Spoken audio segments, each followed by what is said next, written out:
بسم اللہ الرحمن الرحیم الحمدللہ رب العالمین والصلاة والسلام علی سید الانبیاء والمرسلین۔ ناظرین محترم السلام علیکم۔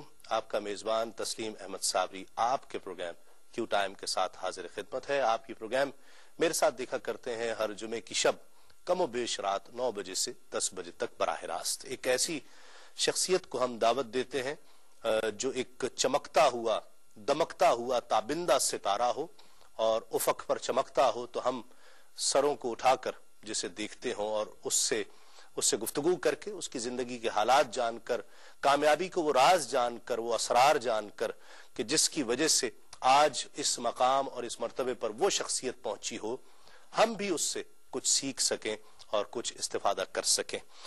آج ایک ایسی ہی شخصیت میرے ایوان میں موجود ہے۔ یاد رہے کہ یہ محرم الحرام کا مہینہ اور عشرہ، خاص طور پر عشرہ محرم الحرام جو ہم عقیدت اور احترام کے ساتھ ہمارے درمیان آتا ہے تو ہم عقیدت اور احترام کے ساتھ اسے گزارا کرتے ہیں۔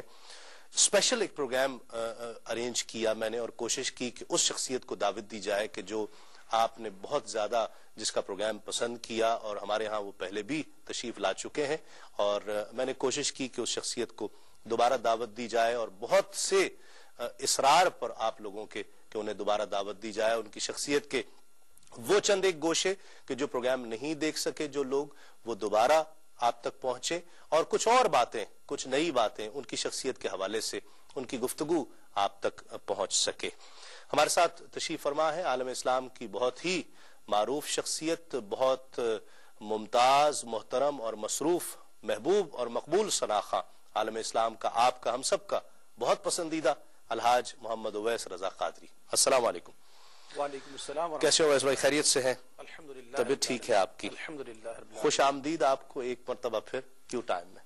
ایک مرتبہ پھر آپ نے مجھے دعوت دی، اس کا شکریہ۔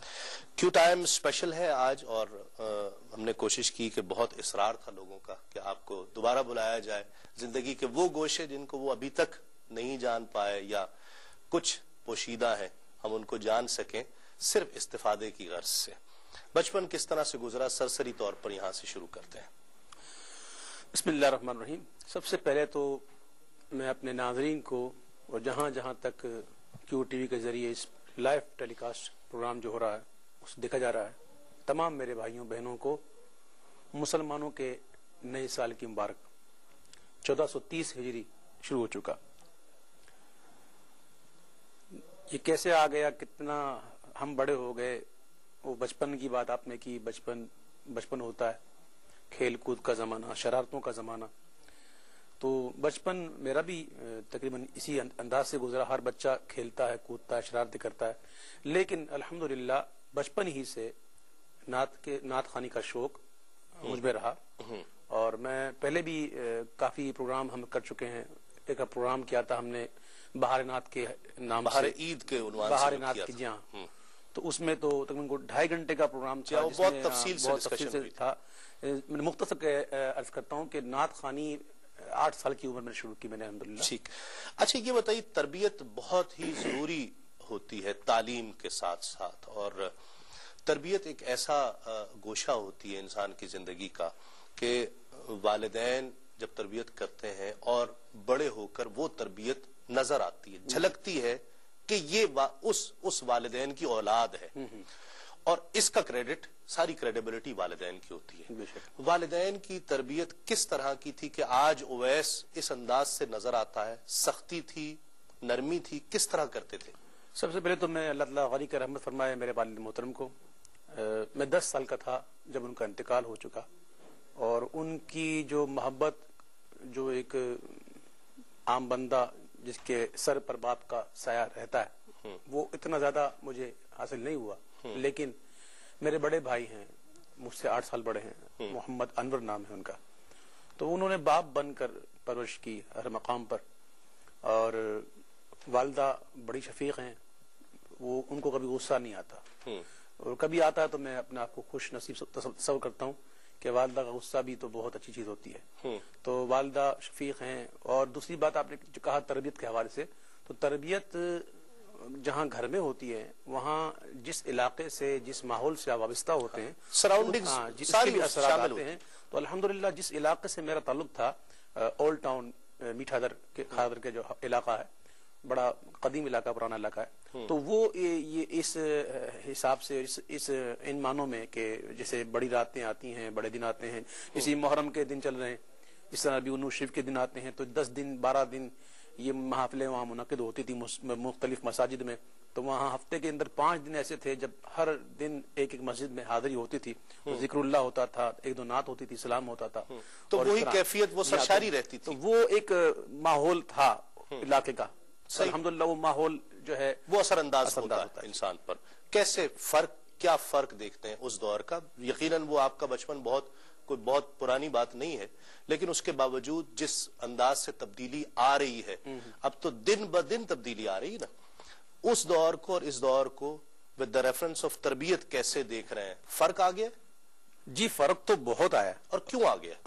وہ ایک غزل تھی بڑی مشہور ہوئی تھی بہت پرانی تھی وہ مجھے بڑی اچھی لگتی تھی.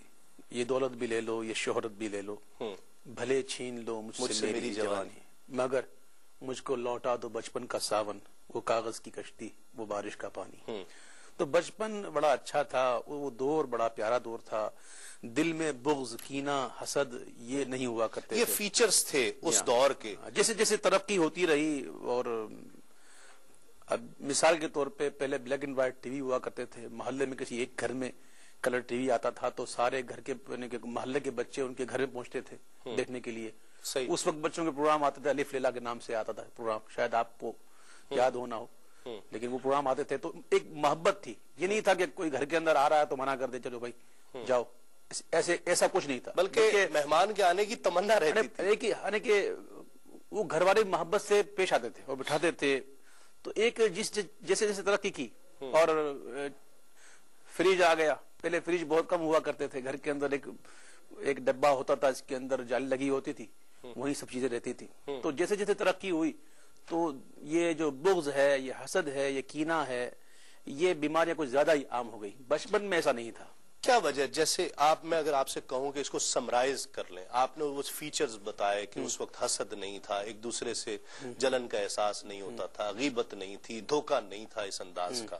میں اگر آپ کو کہتا ہوں کہ اس کو کنکلوڈ کر لیں کسی ایک چیز پر اس کو سمرائز کر لیں کیا کوئی وجہ بتا سکتے ہیں کیا ایسی تبدیلی آ گئی یہ 15-20 سالوں میں؟ میں سمجھتا ہوں کہ یہ مال کی محبت جو ہے نا جیسے سرکار نے بھی فتنہ کہا یہ مال کی محبت بڑی عجیب ہے. یہ اس محبت میں اگر کوئی گھر جائے یا یہ محبت کسی کے دل میں گھر کر جائے تو پھر سگے بھائیوں میں بھی دوریاں ہو جاتی ہیں. ایک ہی ماں کے پیٹ سے پیدا ہونے والے 2 بھائی ہوتے ہیں یا 3 بھائی ہوتے ہیں ان کے درمیان بھی تفرقہ پڑ جاتا ہے. تو میں سمجھتا ہوں کہ مال کی کثرت اور پھر دیکھا دیکھی جلن اس کے پاس آ گیا اس کے پاس نہیں ہے تو یہ چیزیں پہلے نہیں ہوا کرتی تھی. پہلے تھوڑے میں قناعت تھی اب اتنا بھی ہے تو قناعت نہیں. صحیح. ناظرین اویس قادری ہمارے ساتھ تشریف فرما ہے اور آج کچھ مختلف روپ میں ہم ان کی نعتیں بھی سنتے ہیں وہی ان کے یقیناً دل کی تمنا بھی ہوتی ہے کہ سرکار کا وہ ذکر آپ کو سناتے رہیں اور معاشرے میں اس انداز سے تبدیلی بپا کرتے رہیں. آج ہم نے اس اویس قادری کو بلایا ہے کہ جو ہم دیکھنا چاہتے ہیں کہ اس کے پیچھے کیا ہے وہ سوچتا کیسے ہے زندگی کو کیسے دیکھتا ہے ان تبدیلیوں کو ان نشیب و فراز کو کس طرح سے دیکھ رہا ہے اس پر اگر تکلیف کا احساس کر رہا ہے تو وہ کس طرح سے کر رہا ہے اور اس کی شخصیت کیا ہے. ہم نے دعوت دی ہے آپ کے بہت ہی اچھے دوست ہیں اور ساری دنیا ان کو جانتی ہے ہمارے مقتدر حلقے سے ہیں اور اس وقت وفاقی وزیر ہیں ریلوے کے جناب غلام احمد بلور صاحب. السلام علیکم. السلام علیکم. جی بلور صاحب کیسے آپ خیریت سے؟ اویس رضا قادری آج ہمارے پروگرام میں تشریف فرما ہے ان کی شخصیت کے حوالے سے ہم بات کر رہے ہیں. کیا کہیے گا آپ ان کی شخصیت ان کے پڑھنے کے حوالے سے؟